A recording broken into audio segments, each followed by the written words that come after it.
muyamba tuyambe omunywani w'obunta yamba mukama n'emitima yaitu tugiresire omunywani w'obunta muyamba tuyambe omunywani w'obunta yamba mukama omusenu iwo tuyambe omunywani w'obunta muyamba tuyambe omunywani w'obunta yamba tata enseno mukama tuyambe omunywani w'obunta muyamba tuyambe mukama iwe tata savisi yaitenu tugikuhaire iwe omunywani w'obunta muyamba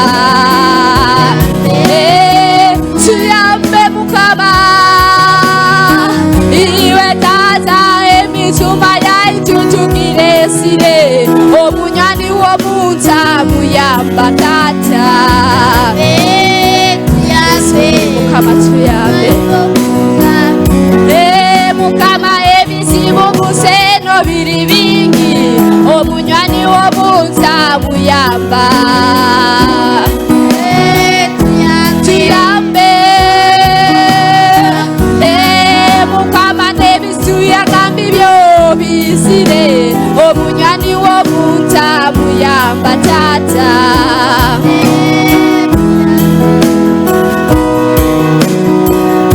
iwe mukama tuyambe kanjani tuyambe omunywani w'obunta muyamba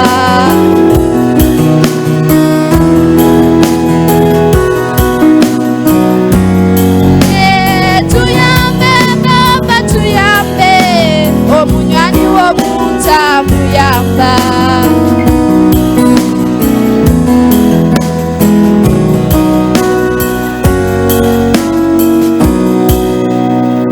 Ruhanga isi turuhanga umwana ruhanga moya rukwera tulumaisu gawe nyanchenu gonza kusima mukama abukwa murungi na mbere tuli obo tuyimikize ayi mukama otulabe mukiro cyo mwirima tuli bomezi mukama bayina yitu tutulekere kandi ruhanga yitu munyambabazi ntukusima botire njara na iroha mitima yaitu okwijja kusera ayi mukama mu yekaru yawo mukama kagamba bakusora bakuzora akayerekana ayi mukama ntukwehongera ntusaba ayi mukama oije obo mukikaro kinu obo mukuramya kuno leka mukama otuleza amaraka gandi gona nuko mukama tube na iwe katuhulize kurugana beroli oterekereza ayi mukama ntumanya ngo bayinja kwizira mukikaro kinu batali kurungi nibasasa bayine bikubatalizo mu momezi bwabo mukama ikizo kubayitirana obahumure mukama onyumizibwa ayi mukama kandi ohabwe ikitinisa iwe Kristo enganjani yaitu mina tukyayimereire kizina kyana na bitano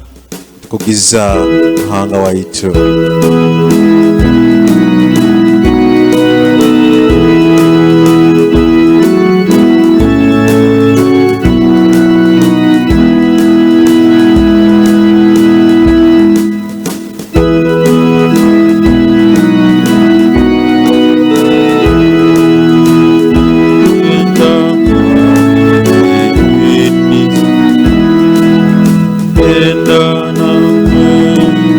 Zibia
Waitu aikale na inywe omukuramya kwaitu tusukula lupapula olw'okubanza tutabe tuyokusaba. Baitu manyire ebyokusiisa byange n'ekibi kyange kiri omumaiso gange obutoosa. Osereke amaiso gaawe hali ebibi byange, oragaze ebyokusiisa byange. Bino baayita olugonzebwa byandike bitugambira mbiika bitali bimu okwikiriza n'okwatula ebyokusiisa byaitu n'ebibi byaitu bingi kandi ngitukirire okugobya n'okwakuba okubiswekera mu maiso ga Ruhanga obusobozi bwona. Isiita omwiguru baayita okubyatula n'omutima omuculeezi ogubundaire ogurukwegarukamu ogurukuhuura n'okwo tubiganyire ebyo mu mbabazi ze n'okuganyira kwe bitawaaho kandi okitukiire ebiro byona okwikiriza ebyokusiisa byaitu mu maiso ga Ruhanga kandi okira muno kitwikire okukora tuti otugoma hamu kandi otutesoloza hamu okuhayo okusiima mu mugisa omwingi ogutwahayire mu ngalo ze okwoleka ebyokumukugiza ebimuhikirire muno okuhuura ekigambo kye kirukwera muno kandi okusaba ebiturukwetaaga n'ebiturukuseera eby'omwoyo n'eby'omubiri. Nikyo mbesengereize nimbasaba inyo abali hano okwijja ahamu na nyowe n'omutima ogusemeziibwe nirako ericuleeza l'entebe y'embabazi y'omwiguru itwena twebundaize kandi ntwatura omusango gwaitu.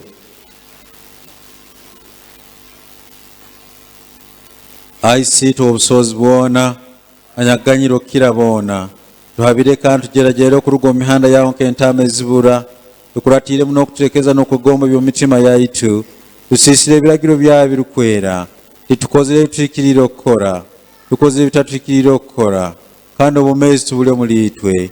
Baitiwa Mukama waitu otuganyire itu abasiisi ab'okuganyirwa ayi Ruhanga obaleka baatule basobeze obagaara barukwegarukamu nk'okwaraganiza abantu boona omu Kristo Yesu Mukama waitu.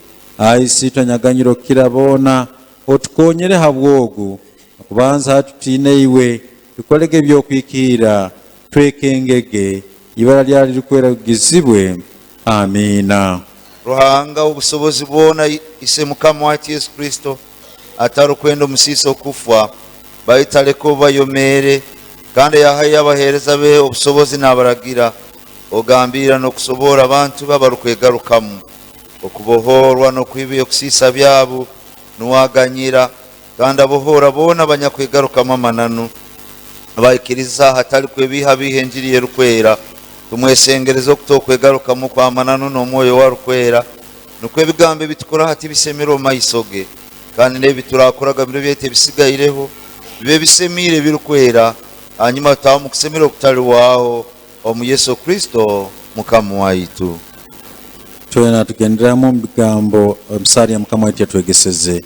Isiitwa ali mwiguru ibara lyawo lyezebwe obukama bwabwice ebyogonza bikorwe hansi nk'okwo abikora mu iguru. Otwate ebyokulya byaitu bya hati, otuganyira ebyokusiisa byaitu, nkaitu okutuganyira abanyakutusiisira, otatwala mu kwohebwa, baitu otujuna omu bubi, baitu obukama n'obusobozi n'ekitiinisa byawe ebiro n'ebiro. Amiina. Ai Mukama waitu, twisamye eminwa yaitu.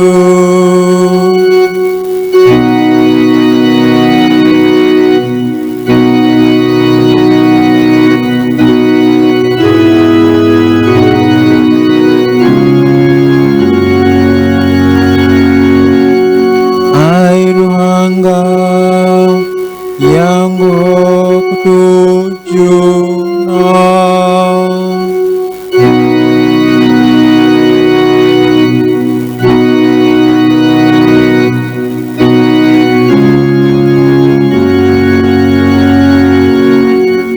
ekitiinisa kibe halisiitwe nalo Omwana nalo Omwoyo Olukwera.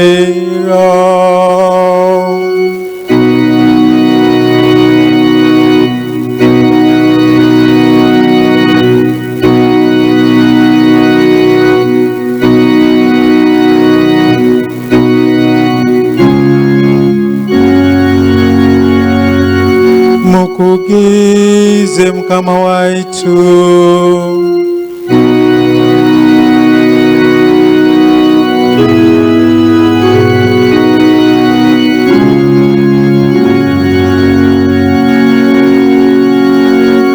kugiza Ruhanga ne Zaburi 105.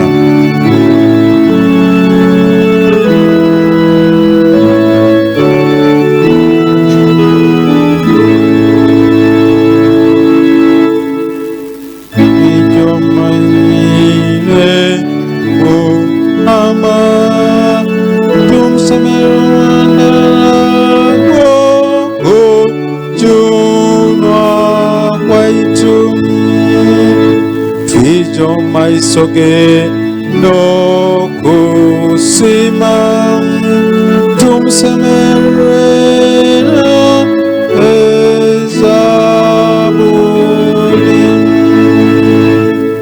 baitu Mukama werango mukuru n'uwo Mukama omukuru arukukira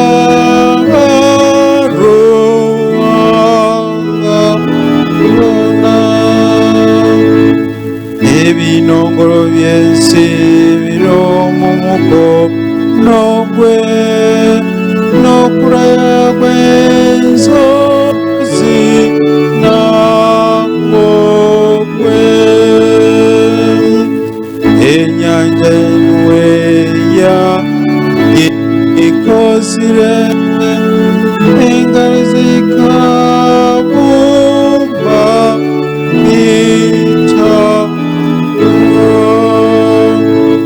mwije turamye tuyiname tumtereza amajuka mawubuhangi waitu waitu nuwe Ruhanga waitu naitwe tuli bantu b'eriso lye tuli ntama ezo mu mukono gwe.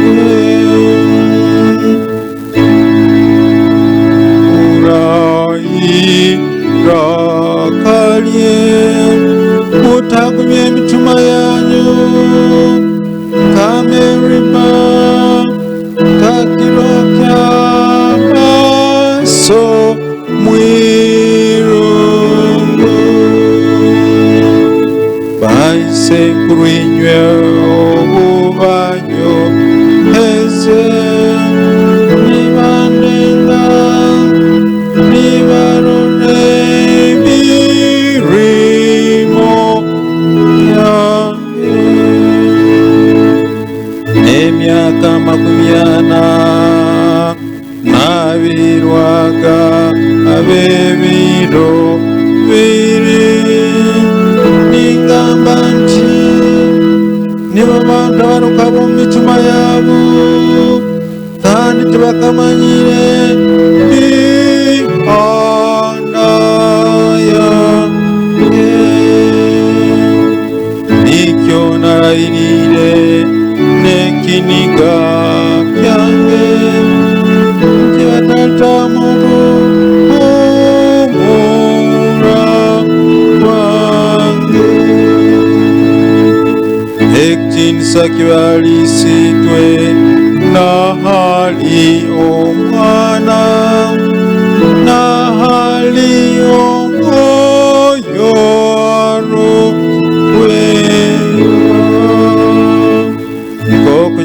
kikanakara nuko kiri bahati buno nuko kiriba ebirone biro amina.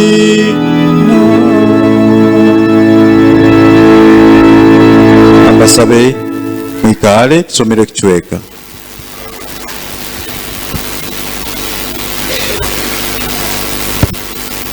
Ekichweka kyaitu ekyokubanza ekinyakuragirwa okusomwa nyenkyenu tukukisanga mu kitabu kya nabi Amosi esura 7 okutandika n'olukara olw'10. Amosi esura 7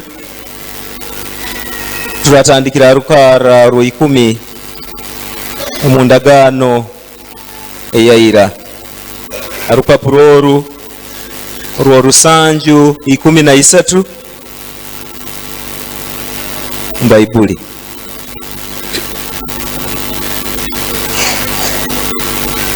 Kandi Amaziya nyakatagara wa Beseri yatumira Yeroboamu omukama wa Isirayeli nagamba ati, Amosi akakuhyangiza hagati omunju ya Isirayeli, ensi terukugumisiriza ebigambo bye byona.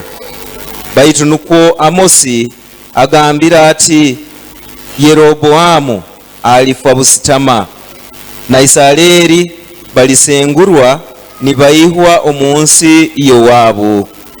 Kandi Amaziya yagambira Amosi ati, iwe omurozi gendo iruke otahe omunsi ya Yuda, kandi nuho olirya ebyokulya, kandi nuho oliragura oku, baitu otagaruka okuragura Beseri.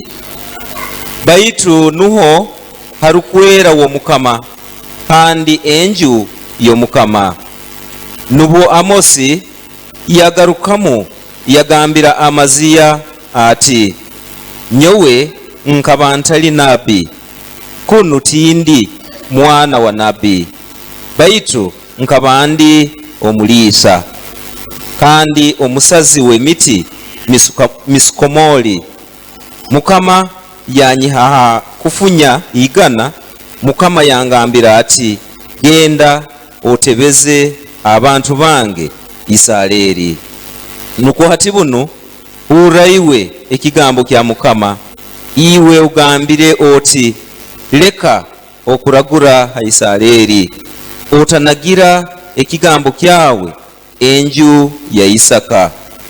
Nikyo mukama agambira ati, mukazi wawe aliba malini omurubuga, n'abaana bawe abojo n'abayisiki baligwa abwa busitama, n'obutaka bwawe bulibaganizibwamu n'omuguha. Naiwe wenka olifwera omunsi etasemire, na Isirayeli mazimako alisengurwa naihwa omunsi ye. Ekichweka kyaitu hano niho kyagarukira. Twena katwemere kugize ruhanga na ezabuli eye10 tutekaniza kugumya kwikiza kwa iti.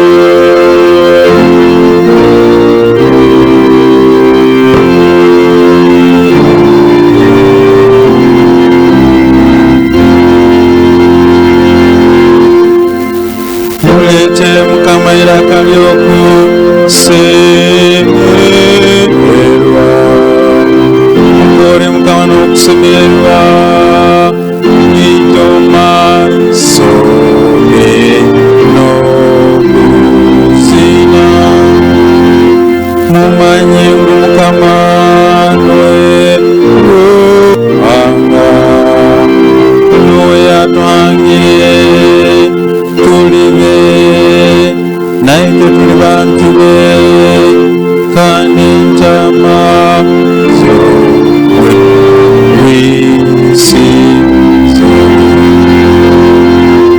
mutawo malembo ge n'okusiima n'omuzigatize n'okukuliza mumusiime mwebazibwa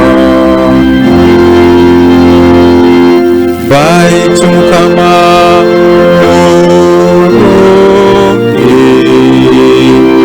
okuganyula kwe kw'ebiro n'ebiro n'okwesigwa kwe si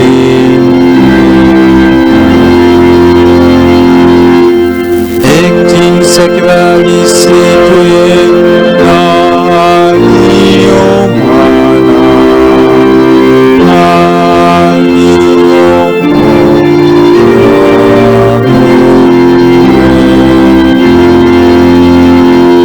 okutakekanyakala n'okwogera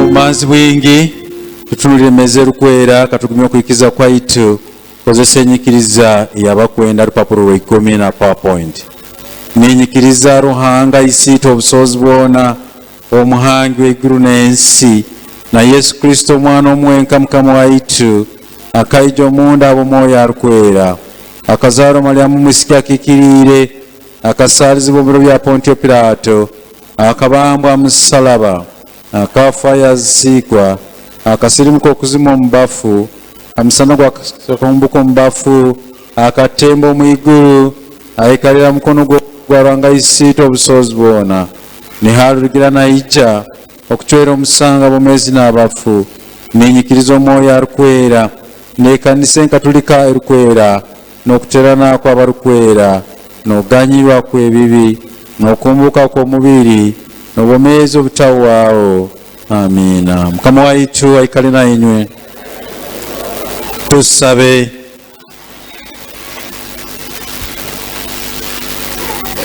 Esara yekiro eno lisabiti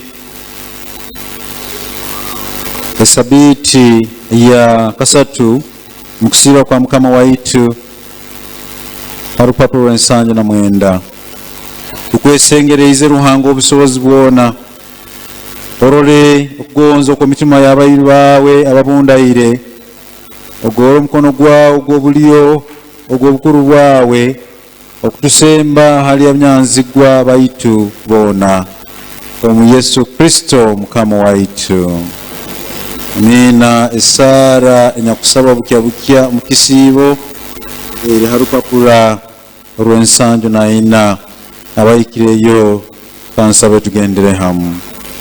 Aye Ruhanga obusobozi bwona atahwaho atari kunoba ekintu kyona ekiwakozere kana nyakuganyira ebyokusiisa byabona begarukiremu angira omuliitwe emitima emyaka enyakweijukya ito obutuntula muno ebyokusiisa byaitu tuhebwa haliwe ayi Ruhanga okuganyira kuwona okubiirwaho kimu n'okubiganyirwa omu Yesu Kristo mukama waitu. Amina. Kandi akaire kano tujja kusabira obusinge Ruhanga isiitwe obusobozi bwona kano embabazi ntukusiima mukama habwokuba itwe abayiru bawe n'abazaana abanyakuli hano mukama otulesere okwijja okukuramya ntukusiima obusinge obutulina mu ihanga lyaitu lya Uganda. Kandi Ruhanga waitu omulungi tumanya ngu busa kikusobola kukolwa namba atali obusinge. Twongera kuhongera amaka gaitu oletemu obusinge. Tukuhongera ihanga lyaitu lya Uganda otuha obusinge. Tukuhongera emirimo lyaitu ayi Mukama otuha obusinge emirimo yaitu. Tumanya ngu hari obundi obusinge obubura emirimo yaitu nihabayo okutomerana kwingi. Mukama obundi emirimo etuyinguranaho baitu Mukama twetaaga obusinge. Onyumizibwa ayi Mukama kandi ohabwe ekitiinisa. Kandi akaire kano tuhongayo ihanga lyaitu lya Uganda, tuhongayo abebembezi baitu Mukama kandi nabebembezi baitu mbintu by'edini. Ruhanga isitu obusobozi bwona tukusiima bw'ihanga lyaitu lya Uganda. Tukusiima bw'obubembezi kutandika kimuhali president w'ihanga lino owekitiinisa Yoweri Kaguta Museveni nabo mu lukurato lwe. Tukuhongera abakurasi baitu mu lukurato lukulu lw'ihanga. Tukuhongera ayi Mukama judiciary. Ruhanga isitu obusobozi bwona ntumanya ngu abebembezi abo nibo abatuhaire kandi Mukama kagamba ohindura emituma y'abantu. Ntubakuhongera ayi Mukama obusobozi bwabo wa Ruhanga oikirize okubayitirana n'okuhindura emitima yaabo n'okuba bakakola ebyogonza. Ntulaba buli gwenguzi mu ihanga lyaitu buli bwingi amabaate agabahaire abanaku abantu bakwesobora abebembezi baitu kandi nigwe bacwiremu okukozesa.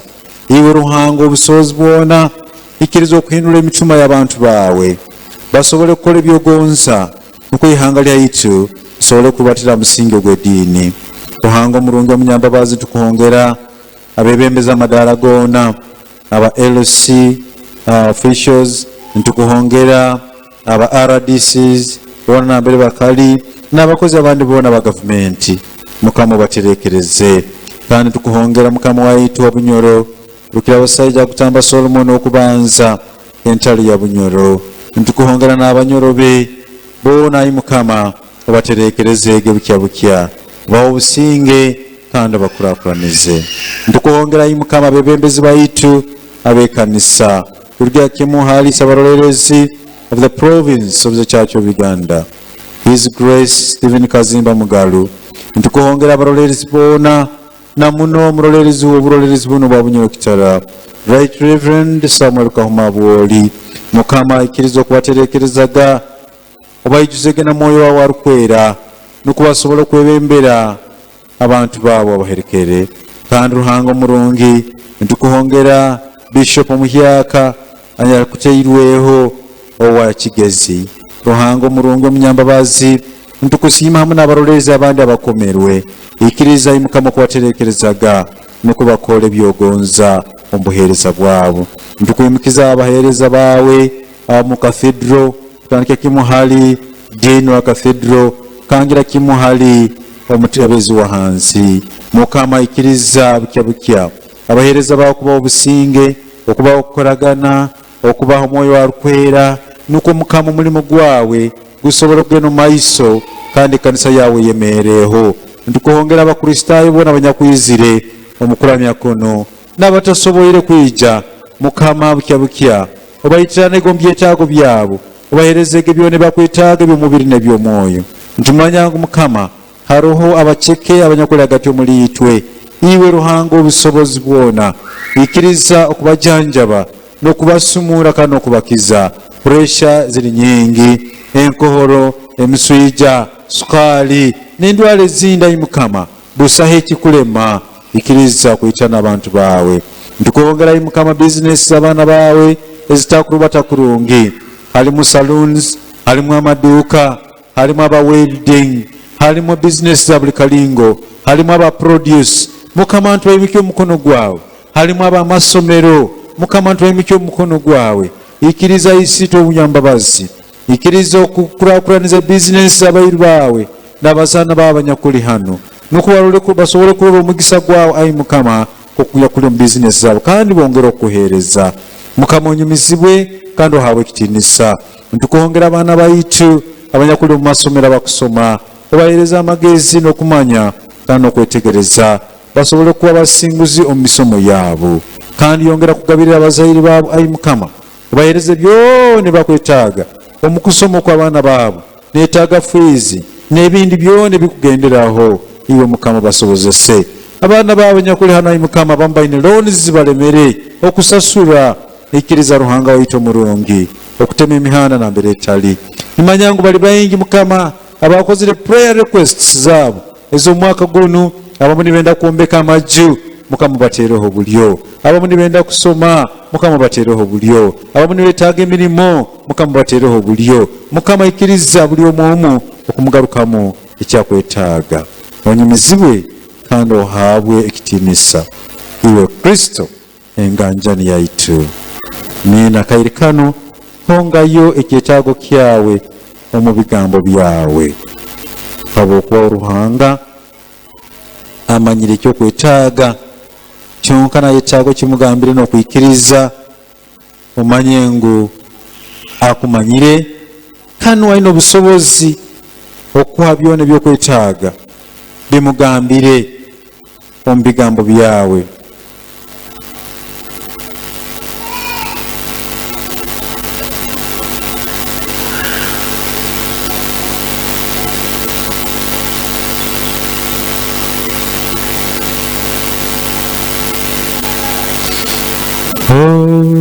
Tompinguro muchuni ninkwetaga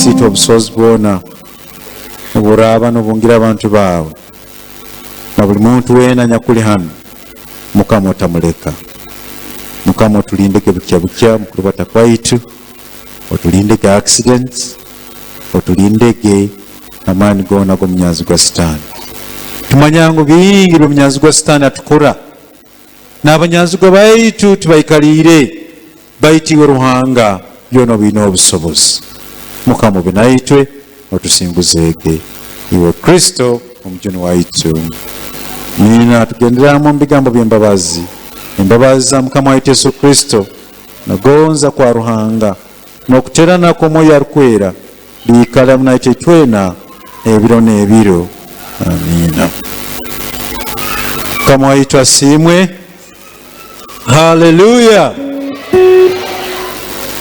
akaire kano munyikirize abarugonzebwa ntwara omugisa guno okubanjulira nyenkyeno wa Ruhanga atekaniize ali arugonzebwa Reverend Canon Helen Sabiti Abwoli leka tumutangire n'engalo ez'amaani